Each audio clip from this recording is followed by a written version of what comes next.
Synes du foreldremøter blir i overkant krevende eller et sosialt ork, eller du av typen som går inn i de med liv og lyst?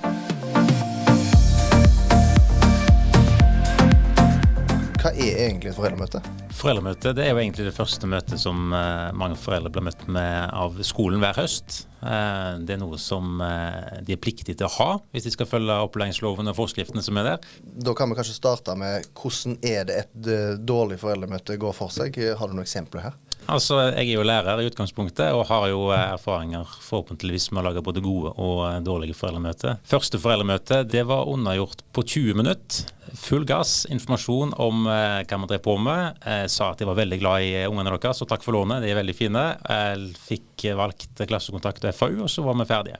Så det er et eksempel på et dårlig foreldremøte.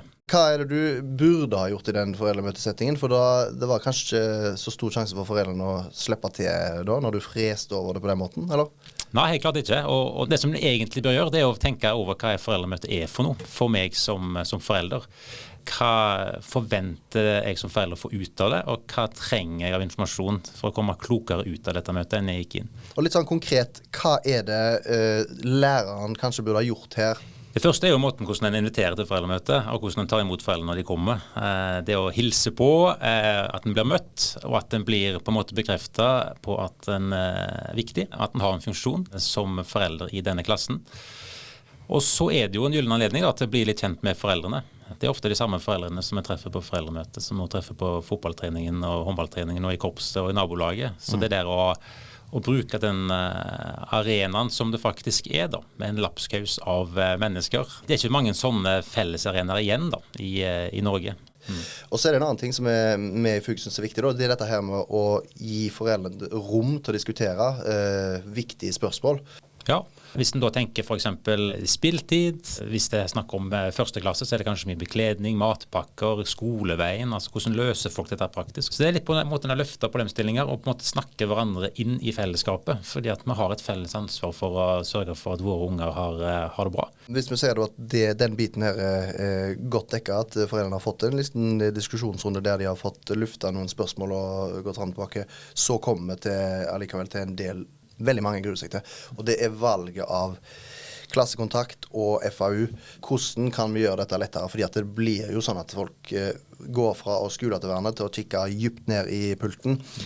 Hva er måten å gjøre det på for at det skal bli litt lettere, så det ikke blir sånn tvangstrøya? Det er jo veldig interessant å se, fordi at i skolen så har vi å gjøre med pedagoger, det er jo lærere. Men når det kommer til noe så viktig som et valg av klassekontrakter og FAU, så er det veldig mange som fremdeles har den praksisen at de går ut, og så tenker de bare at ok, nå skal de fikse dette her selv. Og tenker du sånn rent pedagogisk da, her er du en gruppe som er ukjent for hverandre, kanskje ikke trygge på hverandre. Sett fra utsiden står de fleste pedagogene og vil tenke at dette her er jo en ganske dårlig praksis. Så det er jo på en måte ta litt sånn styringer på det valget der, og gjerne i forkant. Bruk noe av materiellet som jeg i FUG har. Forklar foreldrene hva FAU er for noe. Send gjerne ut på forhånd. Sett opp noen oppgaver som dere tenker at klassekontakten skal involveres i på det trinnet. Gi foreldrene muligheten til å kanskje foreslå seg selv, eller andre anonymt. For det å være på et foreldremøte, og så rekke opp hånden og si at jeg vil noe, eller bare det å ta ordet i seg selv, kan jo være krevende. Det som vi kanskje kan konkludere med nå, er at hvis vi som foreldre forbereder oss litt og får muligheten til å forberede oss på foreldremøtene, så vil de bli mye enklere for oss. Ja, helt klart. For hvis en skal se litt sånn stort på det, så er det jo, vi er veldig opptatt av våre barn, og det skal vi være. Og så kommer vi inn i en klasse, og da har vi som foreldregruppe et felles ansvar for denne klassen. Og den foreldregruppa i den klassen har også et felles ansvar for at ting fungerer bra på skolen. Sånn at du har en elev, og så har du en klasse, og rundt denne klassen her så er det en skole. Og hvis man da ser på antall mennesker rundt ungene våre, så er det kanskje 40 lærere som står rundt elevene våre. Det er kanskje 400 elever på skolen, og bak de 400 elevene så står minst 800 foreldre. Og hvis vi ser sånn visuelt på dette her, og zoomer ut og lager noen bilder i hodet, så er det jo en veldig, veldig god gjeng da, som er rundt ungene våre. Og så må vi foreldre spørre, okay, hvordan skal vi bidra da? Er vi bare på tribunen og kikker inn og mener noe, eller er vi på tribunen, vi ser, og så gjør vi noe. Og her har skolen bruk for alle.